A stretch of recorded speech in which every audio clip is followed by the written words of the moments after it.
morning, everybody. Harnessing the power of love, harnessing the power of presence is what we're going to be talking about and experiencing here today. We're midway through the month of our summer reading list. The first week we did Thrive, which was a #1 bestseller by Arianna Huffington, and she wrote about the 4 qualities of a redefined successful life. And last week we looked at Charles Fillmore's book called Prosperity, and we used we had a little treasure map where we filled in some words to find 8 prosperity gems from that book. And these are them. Spiritual substance is never depleted. And as a way to remind ourselves of the truth, we anchored in the idea that there's plenty of air to breathe. That was an example of one thing there's no shortage of, just as there is an abundance of everything. We were also given the wisdom to refuse to give up. We were reminded that no one gets to see the whole thing. We don't get to see all the steps. We created the affirmation that I have faith in this substance of God to help us take the next steps that we do see. And we were strongly encouraged to put God first in our finances. And we were given the promise that God is an unfailing source of supply. And we ended in the affirmation, I rejoice in the ever-present bounty of joy. Let's say that one. I rejoice in the ever-present bounty of God. I was about to say joy, but that's God too, right?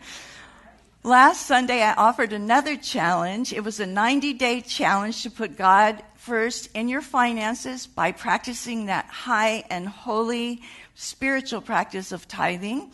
And we had 9 people sign up for that. And congratulations to you all. And you should have gotten an email from me this week. So if you didn't, please come see me. And also, if anybody wasn't here last week and you would like to join us, I've got the treasure chest back on the food table. So just help yourself to one of the forms and take yourself out a little present. And you will be hearing from me soon. So we are now on the 3rd week, and our book is called Inside Out Healing. That's how it works, isn't it? Inside Out Healing, Transforming Your Life Through the Power of Presence by Richard Moss. And in the intro, he says this: if you or a loved one is facing a health challenge, relationship crises, or any other situation in which you experience emotional suffering, this book will help you understand and remedy what you unconsciously do that makes your suffering worse. And it'll show you how to access that universal energy that can immediately enliven you. So that's what we're going to be talking about today. The entire premise of this book is to release the stories that we tell ourselves about a situation, a challenge, or a condition, and return again and again to the present moment. Holmes tells us that time and space are unknown in mind. The past and present are one. In the present moment, that is where God is. That is where love is. That is where presence is.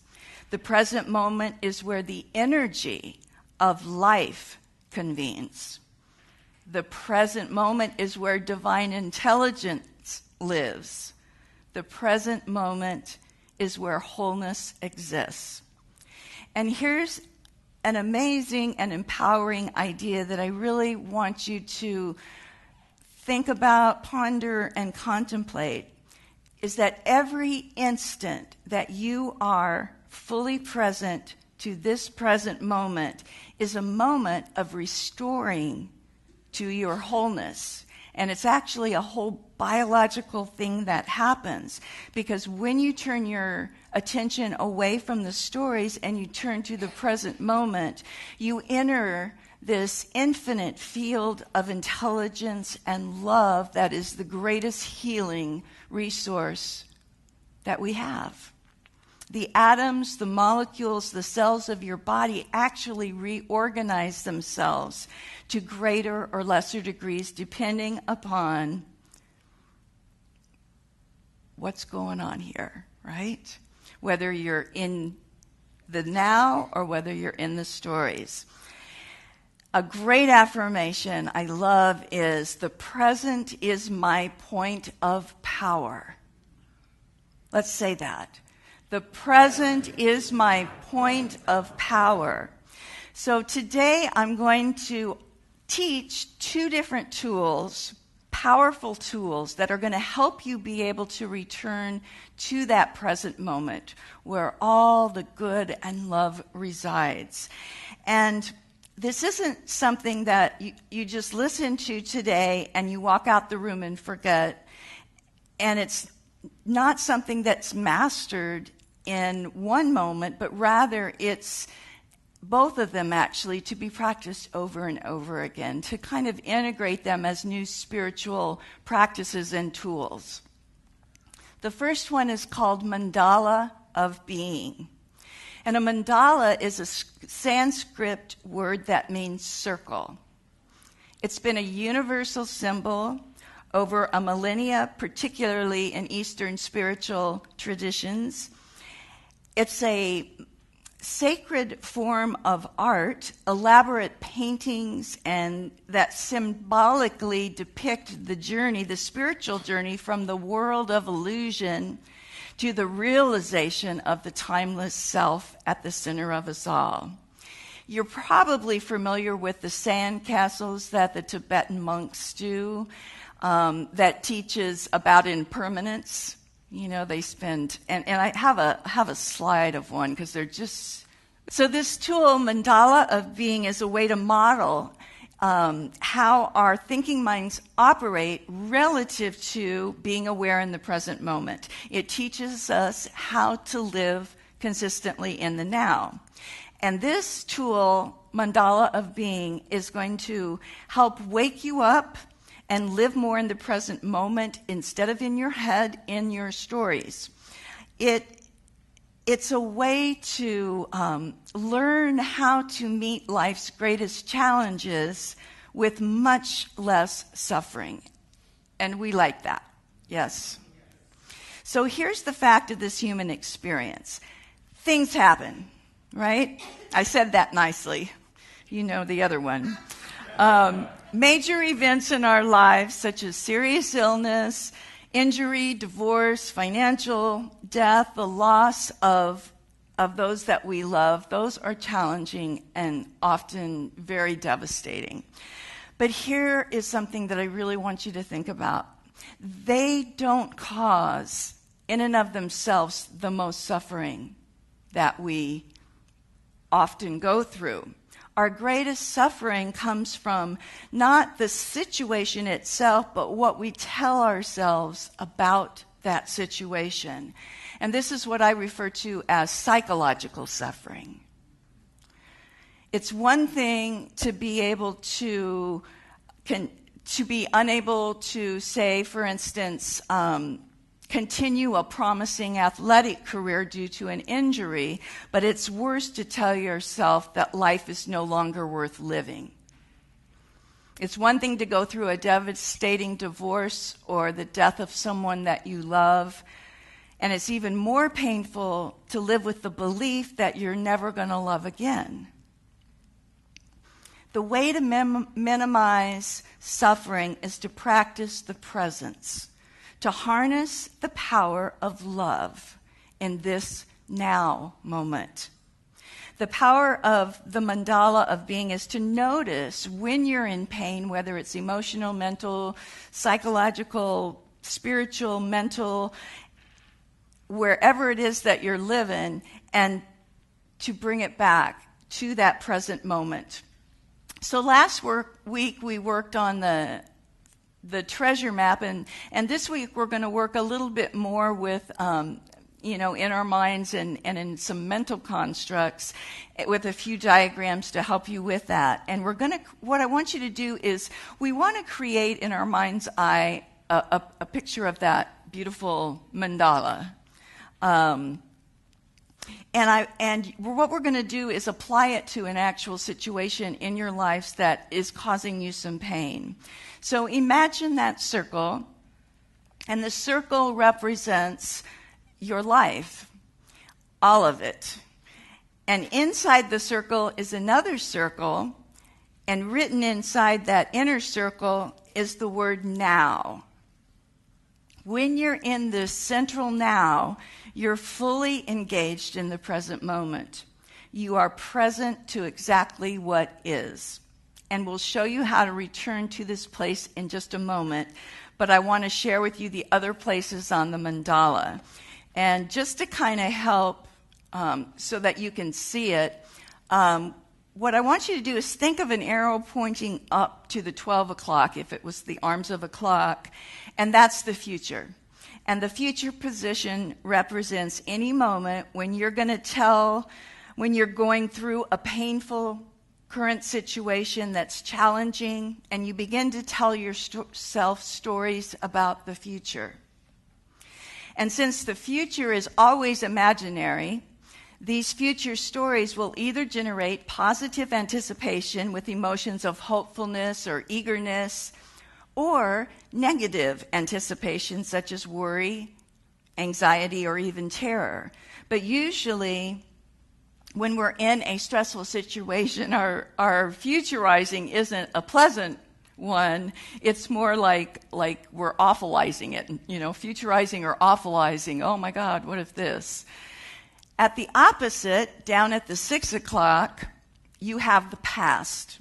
And this position represents your thinking mind that carries you into the past, and you identify with those thoughts and those memories.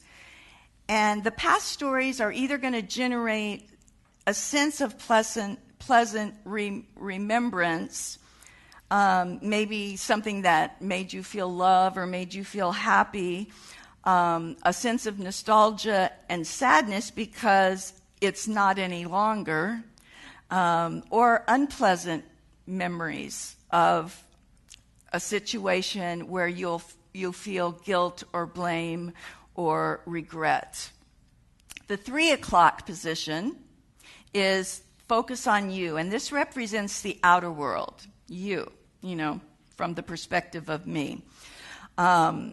And you're in this when you identify with your beliefs and judgments about people or anything else that's in the outside world, your career, the situation you're in, money, politics, whatever it is.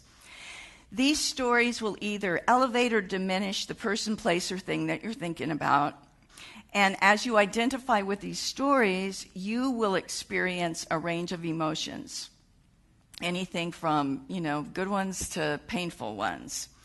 Now, this mandala of being, the next one, shows you a little bit more clearly. So it's got the future, fear, and hope with your stories about the future at the top. It's got guilt, regret, nostalgia, stories about the past at the bottom. The stories about the others and the world, anger, jealousy, bitterness. And then the stories about yourself, which can make you feel insecure or grandiose or self-hatred. And so all of these are places that we go to inside our minds. And so what our practice is that when we notice that that's what's going on, we bring it back into the now.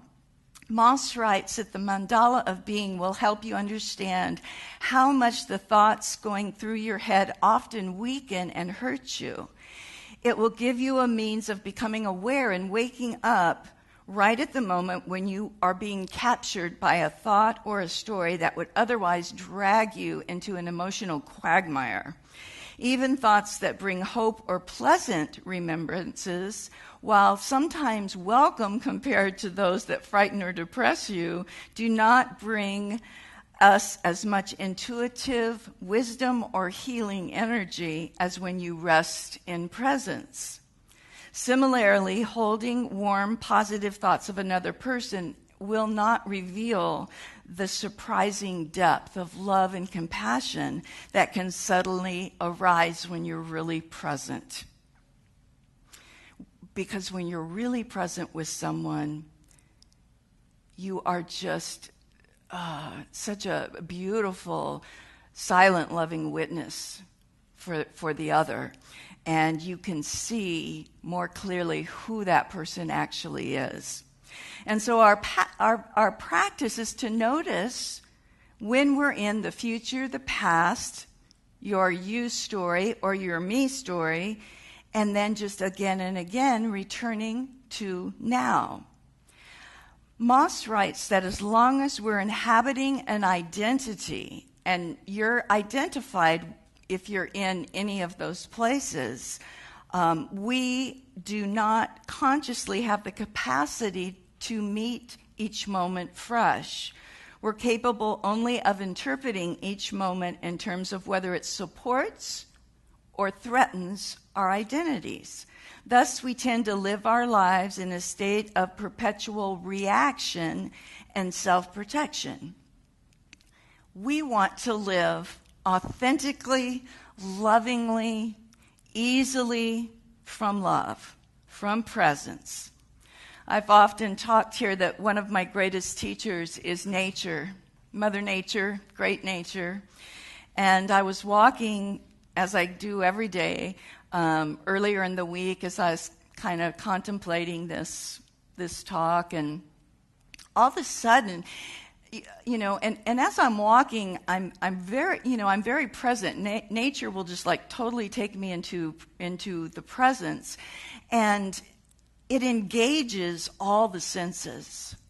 It's like you just see the incredible aliveness and consciousness that's there, and you hear, all these birds and crickets and which like takes you even deeper and more rich into this. And then all of a sudden I had this, it wasn't like a thought like that I was thinking, it was like this thing that sort of just came up, and it said, what I got was, there are no thoughts in the present moment.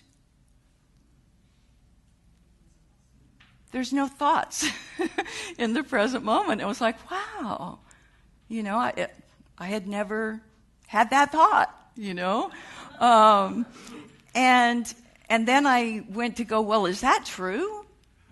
And then I was like, wow, because any time I would become aware of a thought starting to arise, we were already into a new moment, and so what helps is when you're wanting to be in the present, pay attention to all of your senses and allow them to just be completely, totally acute and alert and engaged in what is actually right here now. And it's so easy to do that in nature because there's not anybody cutting in front of you or, somebody saying something to you or, and triggering all your stuff, and then you're in your stories in your head. And, so it's a great, great practice. Moss writes that when you're anchoring your attention in the present, it's not that you're immune to pain, but what you feel is the genuine, unadulterated feeling that accompanied whatever is happening. Okay, so that's like reality, what actually is happening. Without stories, without the reality manufactured by your thinking, you can actually feel the actual experience without dividing you or cutting yourself off from life, which is what happens when we make something an object. It becomes divided, and then all of a sudden we're back in duality, which is not really what's real, and it's not as pleasant a place to operate from as presence. And he says that what is never worse than what you imagine it might be. And I love the way Byron Katie says it. She says, reality is always much kinder than our thoughts about it. So after a period of increasing your awareness and presence by using this practice, the process of waking up in the middle of any story you're telling yourself will begin to start happening automatically. It's like you do some of these practices and then pretty much you've set something in motion that, just becomes part of your up-to-date conditioning. This directly affects the quality of your life and health far more than you can even imagine. I'm going to teach you the second tool, and then we're going to combine both of them in a little experiential practice so that you can really embody how it feels, and then you can use it very often. Years ago, it was probably, 87, 88, something like that. I was out in California. I was living in Los Angeles, but I took a trip to go see a friend up north, and it was kind of a communal situation of, philosophers and artists and musicians. And anyway, they were the beginnings of the Heart Math Institute. And this is, and now they're just like a really established thing, and they've done all this research, and, therapists and businesses, and is using all of their wonderful information. But this is powerful. It's called a quick coherence technique. And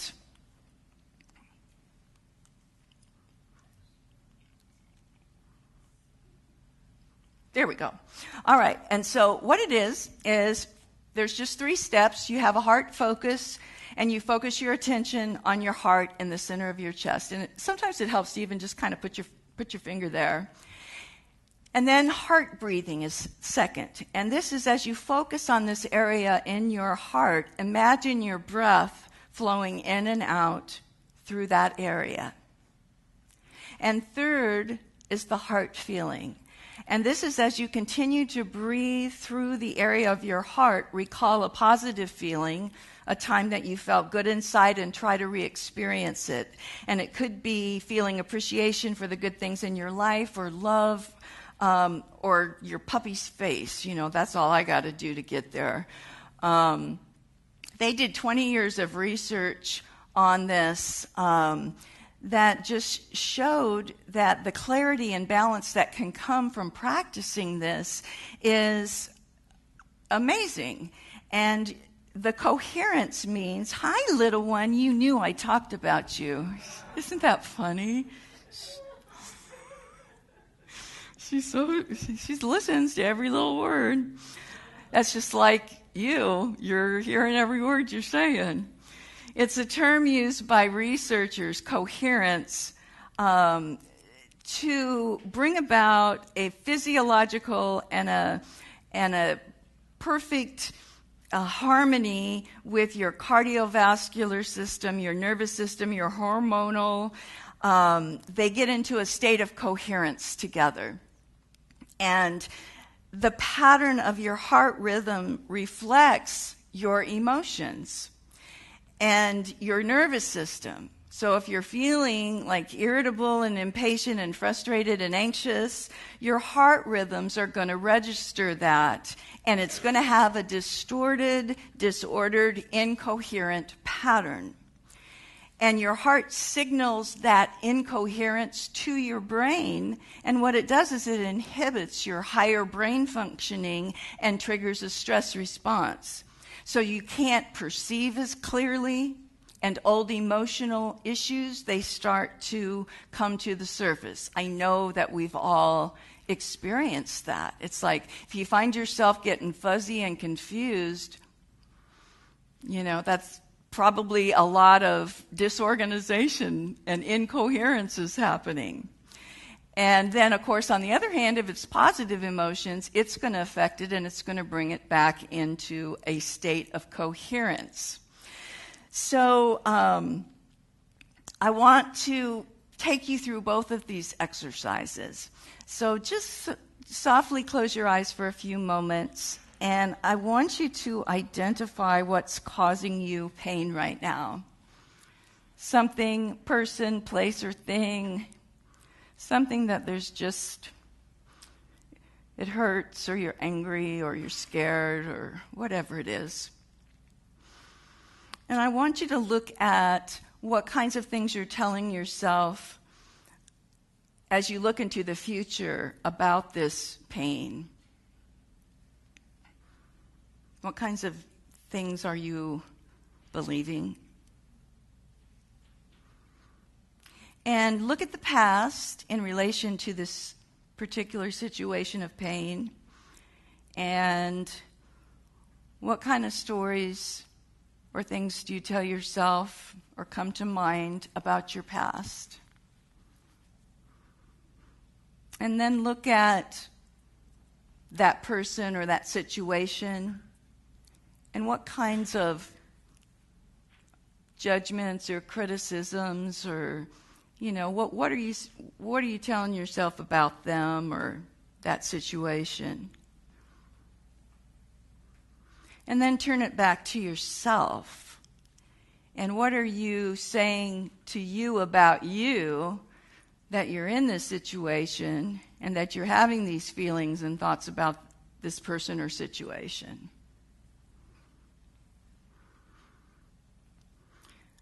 Now, what we're going to do is go into the heart math coherence meditation to help you come back to the present moment that can harness profound healing and drawing power of love. And this technique will bring your heart rhythms into coherence and enable your brain to synchronize with your heart's coherent rhythm. So now turn your attention, your focus to your heart. To bring your focus to your heart, it might help to gently place your fingers at the place of your physical heart. And with no pressure of doing this correctly or anything, just have your attention gently rest on your heart. And then I want you to consciously slow down your breathing.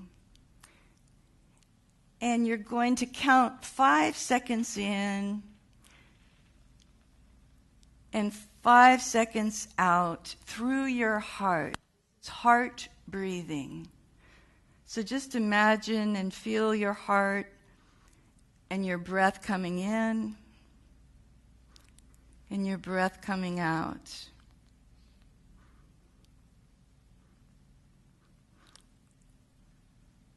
And then I want you to feel appreciation, care, gratitude, compassion, love. If it helps to remember something or someone that brings that automatic love to mind. And then this beautiful presence and present moment that you're in with these lovely feelings, as you gently open your eyes and come back, I want you to bring this back with you.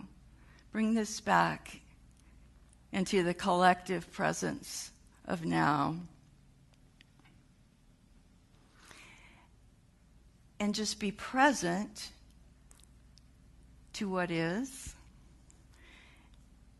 And to remember that our thoughts, that reality, what is always kinder than our thoughts about it.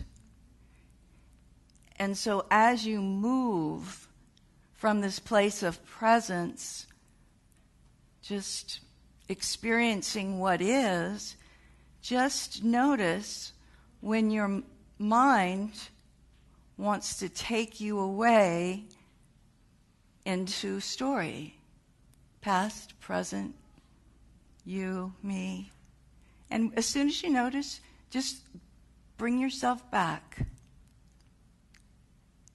And breathe through your heart as often as you remember to do it. Does this sound like a couple practices that you can integrate and use? Okay, good. All right, thank you. All right. Well, then use it. Use it or lose it, right? So practice this, and let's just see what happens. It really works. It really helps. Yeah.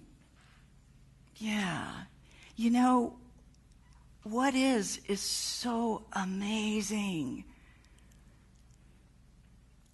Life is so amazing. And when we go into our stories about it, you're removing yourself from the intimacy and the beauty of what's actually right here, right now, in this reality. It's the greatest story ever. That it's unfolding moment by moment. Let's live it. Right? Let's live it. And so it is.